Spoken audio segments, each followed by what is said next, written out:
for losers, man. I don't get involved in that stuff. But Angel Rashad Milligan rolling out. That's a good question. Brandon, you want one quick question? We can't ask Rashad questions. Hey, Rashad. Yo, what's up, everybody? Welcome back to the channel. My name is Rashad Milligan. If you are new to the channel, this is the road to 5K subs. I miss my camera, man. I miss the camera and the camera battery and stuff like that. The chargers back in Georgia, but I'll be back like in a few days. So I was like, instead of shipping it out, I might as well just wait till I get back. So first couple days, the laptop camera was cool with me, but now it's like in my face, I feel like, and I'm like, I need some space. Anyways, you guys see the title of the video, financial literacy. So today in the Chicago Sky Presser, I asked Angel Reese about her Angel Reese Foundation collaboration or partnership with the Magic Johnson Foundation and Pull Up Neighbor to provide a financial literacy program for her alma mater at St. Francis in her hometown of Baltimore. And so she gave me an answer, and it was a really good answer. It was probably like nearly a minute. And she was just talking about, you know, her grandma teaching her kind of the things of saving and the tips of saving. And now growing up, having some money for the last 3 years or so through NIL and now through being a professional athlete. She said she didn't know how to manage all of that money when it came to her at such a young age. So suddenly, after having kind of like little to nothing, just as a regular, I guess, college student athlete with stipends versus NIL money, like it was just a huge kind of shock for her. And she said she wants to help prevent a lot of the mistakes that she had for the next generation and things of that sort, because you don't learn those things in school. And some people were like roasting it and stuff like that. Like they were, oh, this and that. And the thing about it is, first, I think people just wanted something to complain about. People complain about everything because it's not only Angel Reese, but it's a partnership with Magic Johnson. And if anybody in the world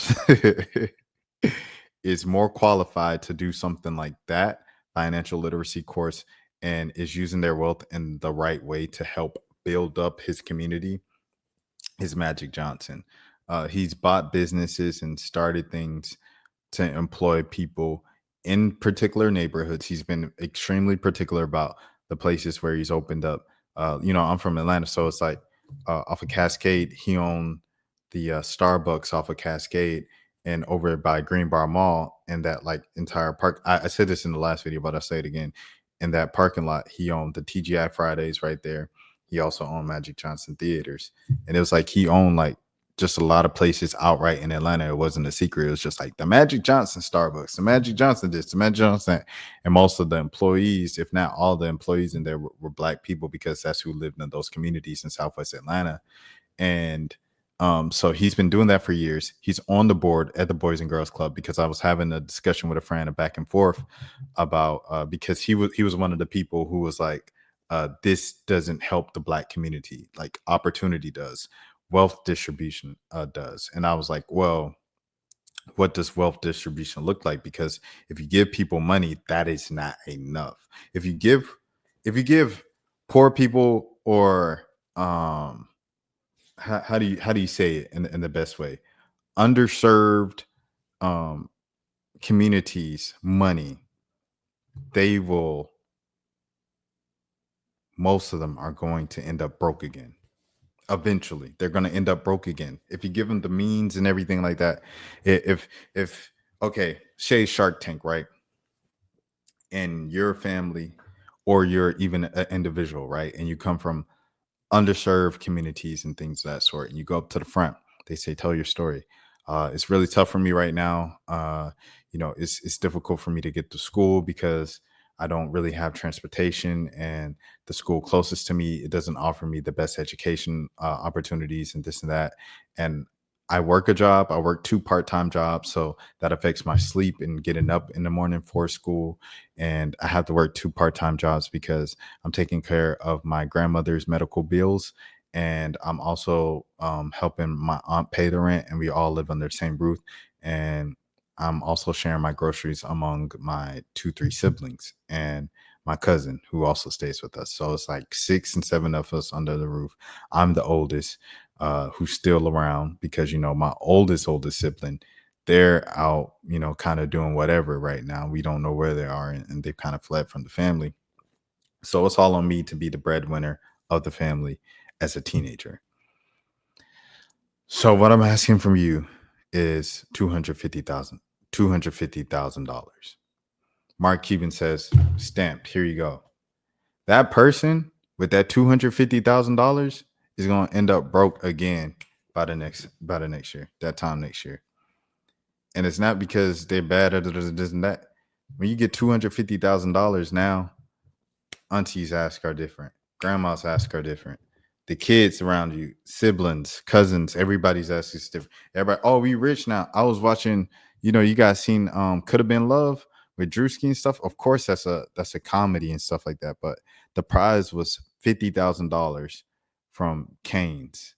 And Bambi was so hell bent on this $50,000. And when she was announced as a winner, she like jumps on Drewski, breaks the chair, makes Drewski fall down. It was a viral moment. It was funny and stuff like that. But when she gets up, she says something. And I'm not sure if people like realize it because it's a comedy and it was a comedic moment. But she said, we rich now. $50,000. And she said, we rich. I think she said she needed a new car. She called her boyfriend. She broke up with her boyfriend. There's a couple other things. She told her family, we got money, this and that. And if you know anything about $50,000 probably get you through, if you manage your money well, like a year. A year, maybe a year or two. If you're unmarried, no children, and you're just living life with just that $50,000. So it's like the series. Hey. Shout out Big Nate, man. Shout out Big Nate. Nate, I gotta tell you something after this. You know what? I'm gonna tell you right now. I'm gonna do a quick little thing. Cheyenne Sellers, man, it was tough to see. I hope her knee gets better, and I hope she, can play in a different league and everything like that. And she can, just bounce back soon. Just kind of get the rhythm back, get her conditioning up this season in a different league, whether that's overseas or whether that's in another league. I know Kennedy Todd Williams and AD Durr, they're in the same league. That's kind of like a semi-pro league or another pro league around America and stuff like that. So maybe she can kind of get her reps back and get back in the game tomorrow. What's the topic for tonight? Right now, I'm talking about financial literacy. So, okay, here we go. Back to it. Financial literacy, man. Yeah. Bambi said, she got up and said, we rich off of $50,000. And a lot of people would think, because she showed her bank account, and her bank account, I think it was either in the negatives or she only had like $30. A lot of people would think $50,000 would be life-changing money if you only had $30. Boy, look, let me tell you something.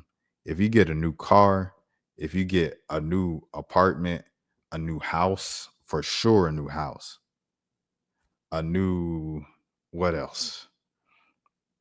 A new wardrobe. You start eating out more and you start giving out more gifts and start, taking care of your family's rent, your family's bills, your family's this and that.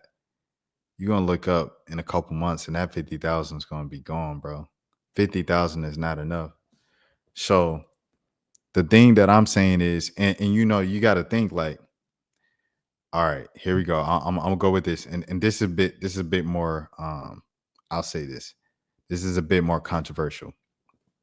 So, because we're speaking about our community, the Black community, underserved, everything like that. So this is kind of like a Black community conversation with our relationship with money. In the Black community, as Black people, just naturally, we're a bit more empathetic. Like, well, I won't say more because I don't want to even compare and do all that.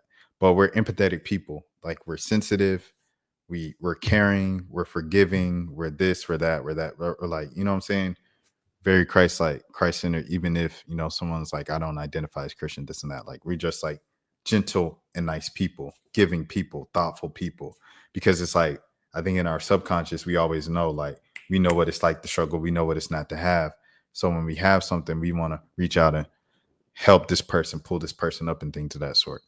If you get $50,000 and you had $30 beforehand, the first thing you're going to want to do is, once you get something for yourself or once you get something for somebody else, you're going to want to be like, hey, you got that 50,000.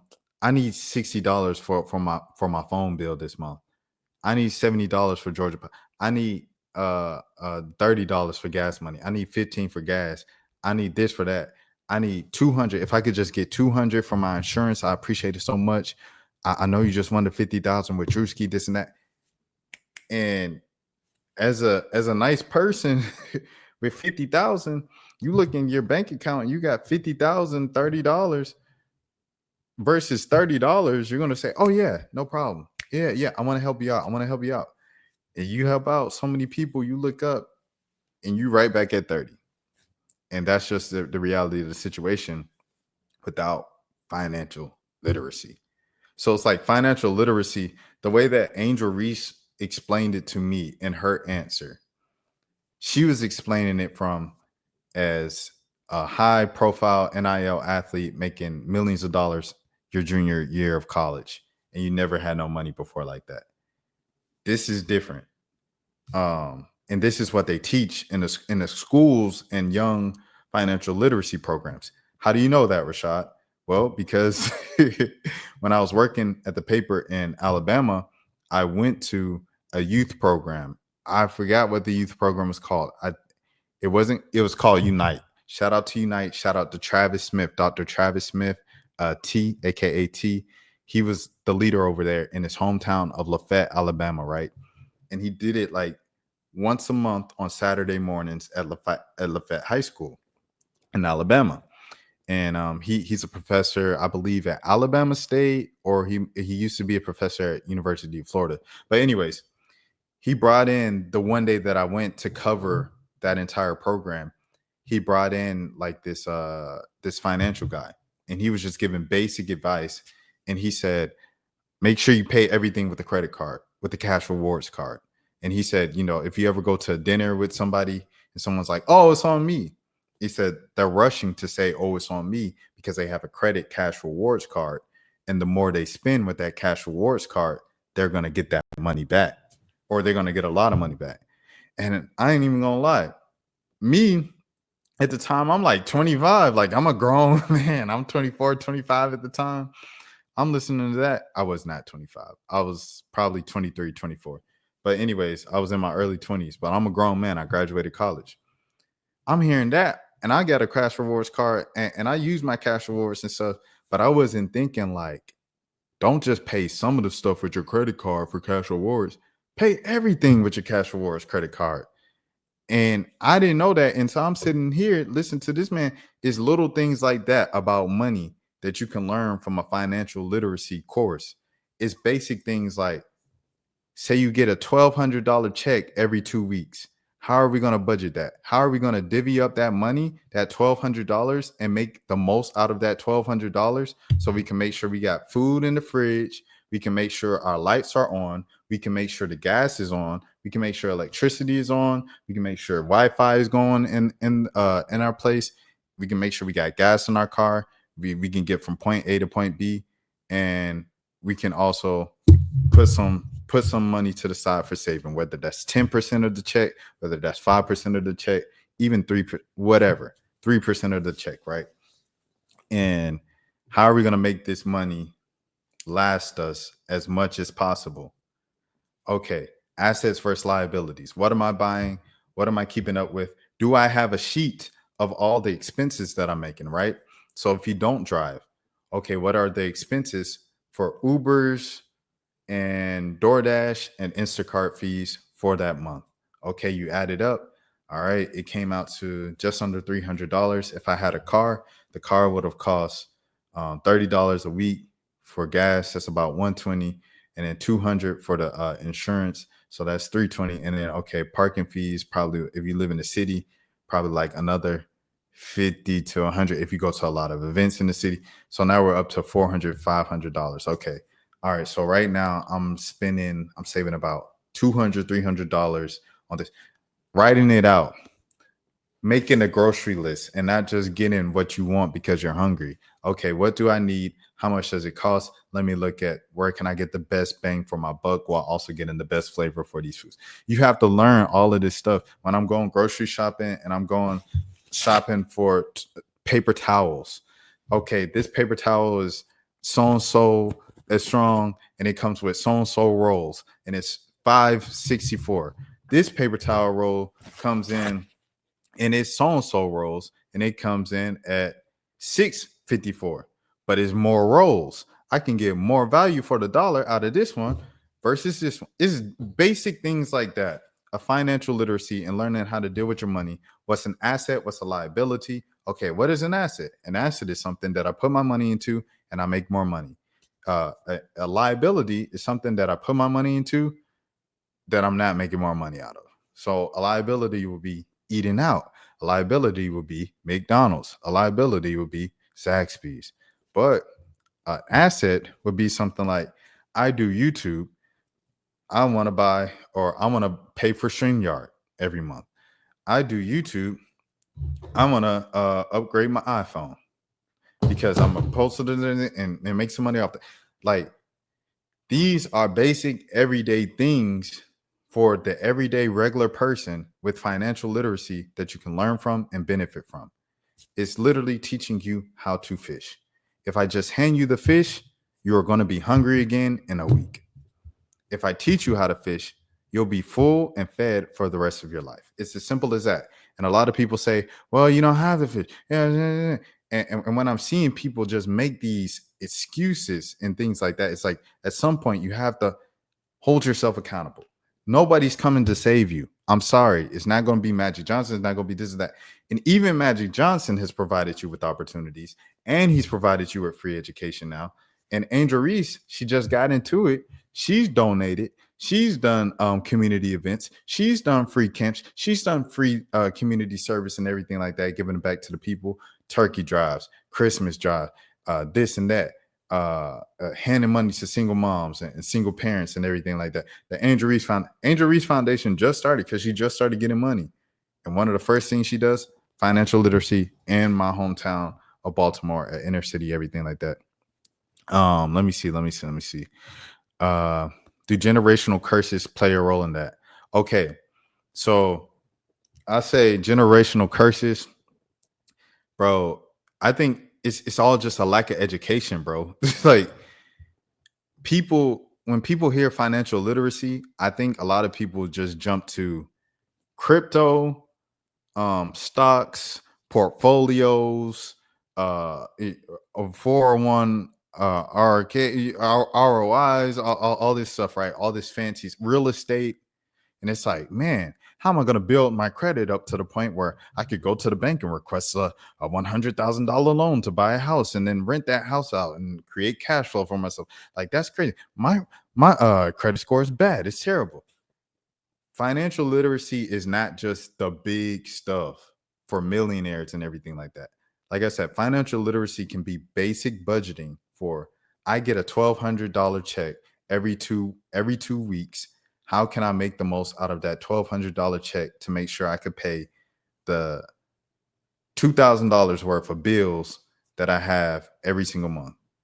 Financial literacy can be as basic as that. And I think that is what they're going to teach most of these kids, as opposed to, all right, say you make it to the NFL, kids, and you get a $6 million signing bonus. Like, they're not teaching most kids that, bro.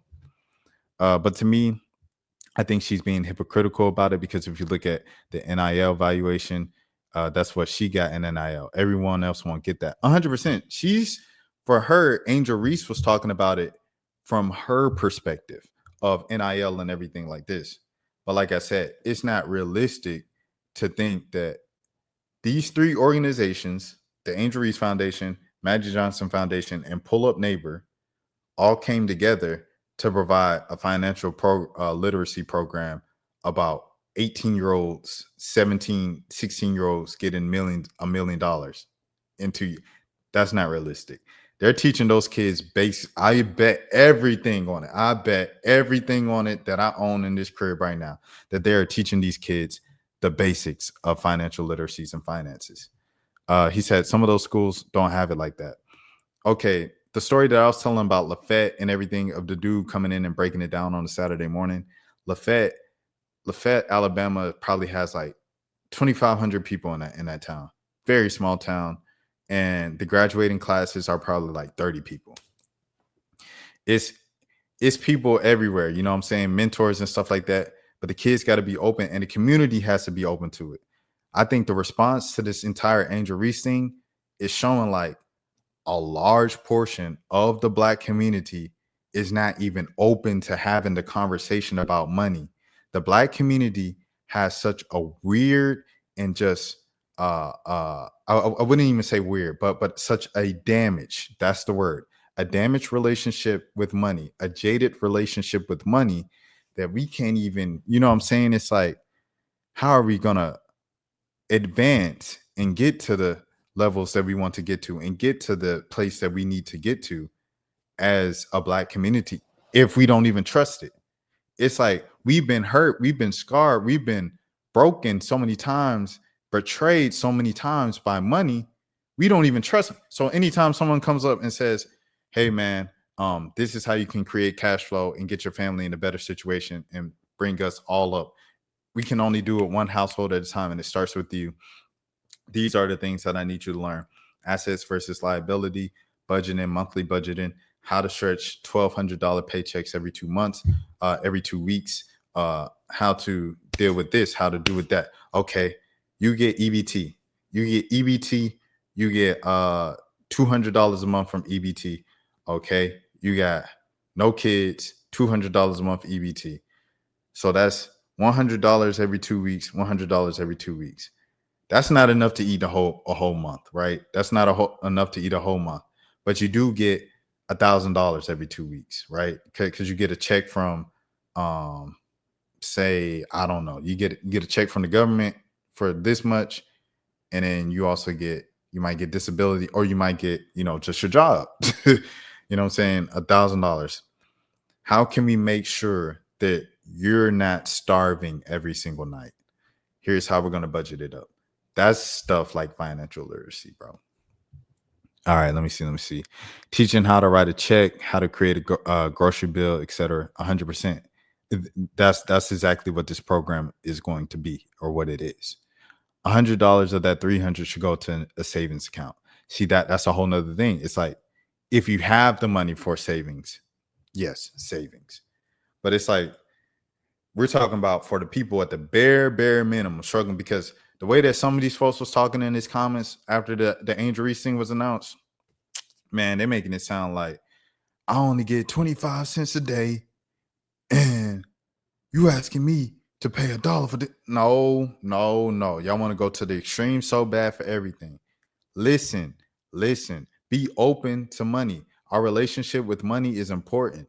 The thing of like, money's a bad thing. Money's a bad thing. Yes, eat the rich. If 8 men at the top of the world own half of the world's wealth, right? Yes, eat the rich, tax the rich, yeah, all that stuff, right? At the same time, the reality of the situation is we do live in a capitalistic society. It just is what it is. We live in a capitalistic society, so you need money to operate. Okay, so since we need money to operate, since we need money to do what we need to do, how do we move from there? Instead of being like, dang, we got to make money. What I had to do was,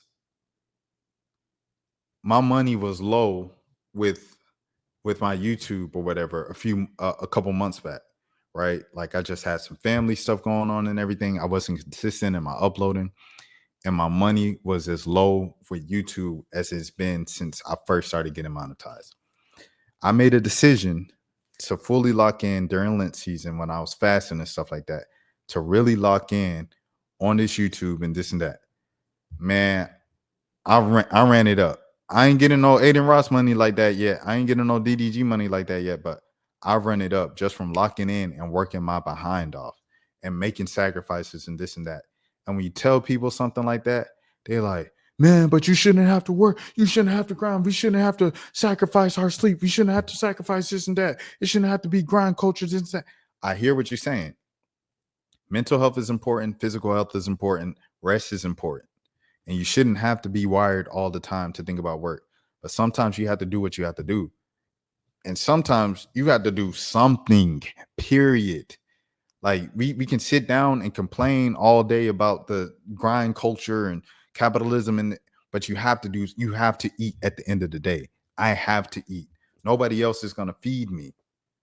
I'm old now. Like I'm adult. I'm an adult now. My mommy isn't going to come to feed me anymore. It is what it is. So it's like, all right, if no one's coming to save me, if no one's gonna feed me, I have to go get it. And if I have to go get it, and I'm only dealing with this amount of money, a limited budget, how can I make sure that budget? When my first job out of school, I was working at the paper in Douglas County. I probably, out of my homies, I was probably making like on the low end, one of the lowest salaries out of all my homies. And it might not even have been the lowest just because I'm in the field of journalism and media. So it's like your first job, you don't get nothing. You get pennies most of the time. Unless you're Malika Andrews, and Shams. Shout out to Shams as well. Both of those people my age. But I was making $27,000, bro, a year. So it's like I still had probably more money in my bank account than a lot of my peers and my friends. And it wasn't because like I was making more. It was just I just knew how to manage my money. And that's something that you just need to know. If you don't know how to manage your money, it's like I only said all of this because I've just seen so many cases where it was like people needed money. They came into some money. Someone gave them a large lump sum of money where it's a big deal. Say it's a church. I'll give just a hypothetical situation, right? Say it's a struggling single mother with some kids. She ain't got no transportation. She ain't got this. She ain't got that. But she comes to church every single Sunday and she's there devoted. Sometimes her kids come with her, everything like that. And since she's so devoted to service and smile on her face always throughout all the struggles and everything like that, they come Christmas weekend, right? Christmas weekend on Sunday.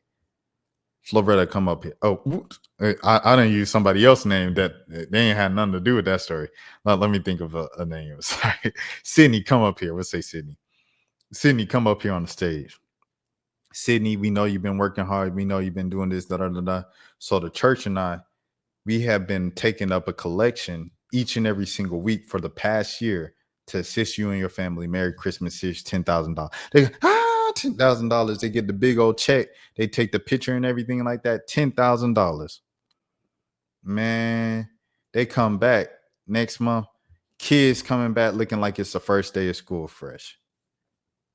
Mama come in a new dress. Mama come in a new car. Mama coming. It was only $10,000. And so they get all this new stuff so they look better on the outside, the external, but they still going to the same crib.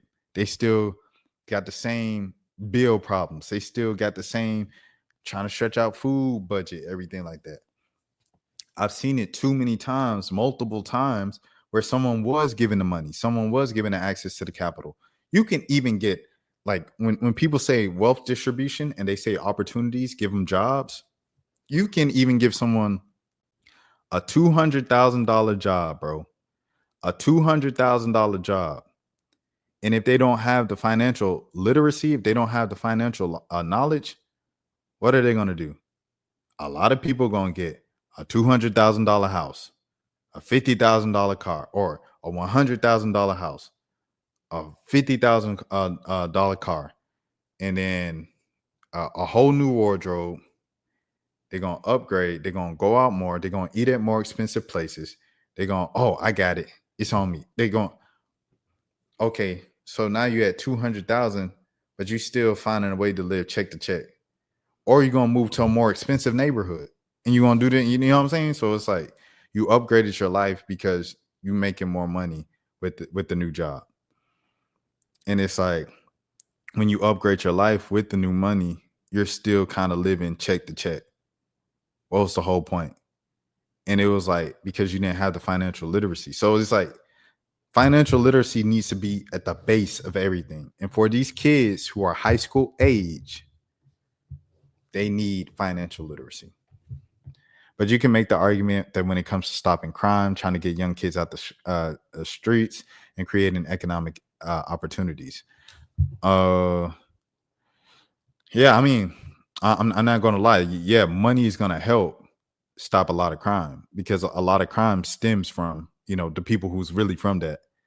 A lot of the crime stems from like just lack of money, no money. Like everything people do is for money. Like it's a whole, you guys know or I don't know if you guys, it's a whole like famous monologue from one of the movies, like the Paid in Full. It's like, name one thing that people do in the hood that's not for money. Yeah, it's like Childish Gambino uses it at the end of Centipede. Everything they do is for money. People have to be willing to change their mentality. 100%, man. It's like it's accountability. It's accountability, bro. Like at some point, you have to be like, at the end of the day, it's only me.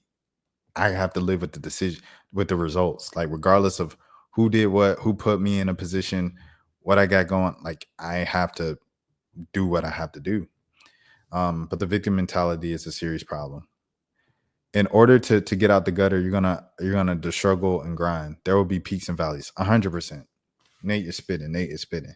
But that's the primary thing I wanted to say about this financial literacy thing, because it's just received so much like kind of just bad things, bad reviews and stuff like that.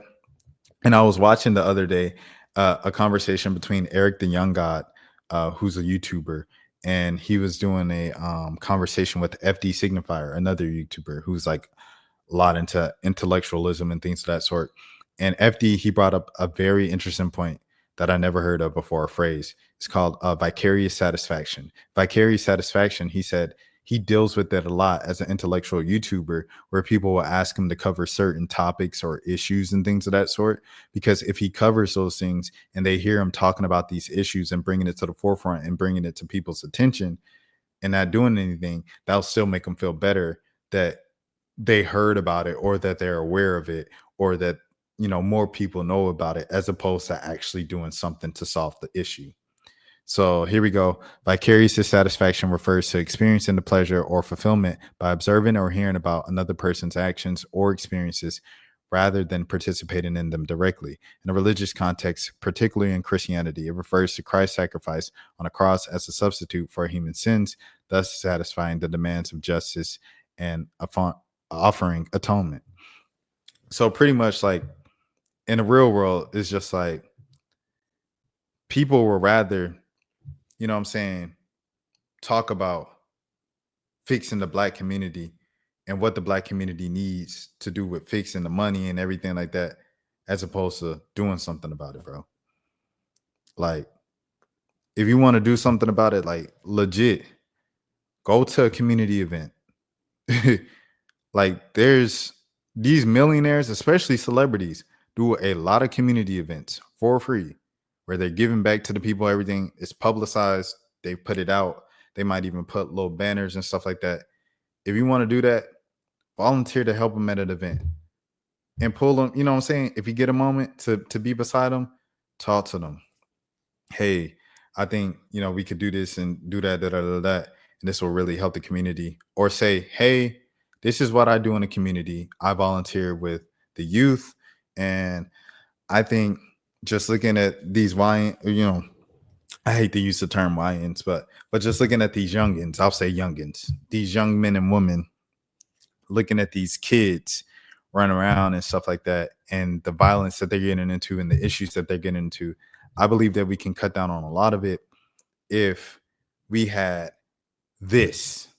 Just come with a tangible goal, come with an entire pitch, something quick, something that's not going to bog them down, and say, hey, Trae Young, we need you to save us. Like, that's a lot for Trae Young to handle. And he gets that a lot, right? He gets a lot of people telling him we need to do A, B, and C.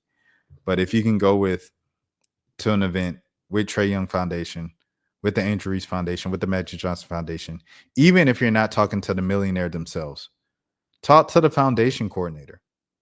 and then talk to the person themselves at the top of it. And then they'll talk after the, hey, did you hear so and so? They asked for a new basketball goal for their their community center at the youth center, because they said when more kids are playing basketball, the crime goes down. Or when more kids have jobs at the Smoothie King, if we can keep Smoothie King open, or tell them to stay in business, and we'll, all right, Trey Young is going to do a marketing partnership with the Smoothie King on this, because the Smoothie King keeps X amount of teenagers employed during the summer. You know what I'm saying? Whatever the case might be, if you can come with just one tangible thing to tell said celebrity or millionaire at their community service foundation, everything, all millionaires get back, and they all do public events, they all do community service because of tax write-offs. And a lot of times they just have the morality thing on their brain, and they want to give back because it's like, I have all this money and people are starving and poor in the world, so I need to do something to give back. Do some work in your community, first of all. You know what I'm saying? Make sure you have that base, so when you approach them, you have something to tell them based off of your experiences and how they can help out, because they want to know how they can help out. They got money in the foundation, they got money that they need to give away for tax write-offs, and they want to help. So make sure you come with a plan, something concise, this and that. I'd rather you do that than complain about Angel Reese bringing a financial literacy course to Baltimore. It's certain things, bro. I'm like, you just can't win, bro. You just can't win. And then people are talking about, oh, I'm not taking advice from, the haters with Angel Reese, because Angel Reese just has the most haters. Oh, you can't take financial advice from Angel Reese. Didn't she get bad grades at LSU? Have you ever heard of Magic Johnson? Magic Johnson, like I said, next to the late Milwaukee Bucks co-owner, who was the co-owner that passed away earlier this spring. Bucks on co-owner dies. Let me see. Junior Bridgman, right? So outside of Junior Bridgman, Magic Johnson might be like the most successful ex-NBA player, especially ex-NBA star in the world of business. And it's like, you're not gonna listen to that guy and give you financial advice? Like, it's crazy. I don't know. People just do anything to say whatever. But yeah, that's the first thing. So financial literacy, chop it at. Hold on, let me make a. That's for losers, man. I don't get involved in that stuff, but. Angel Rashad Milligan rolling out. That's a good question. We can't ask Rashad questions. Hey, Rashad.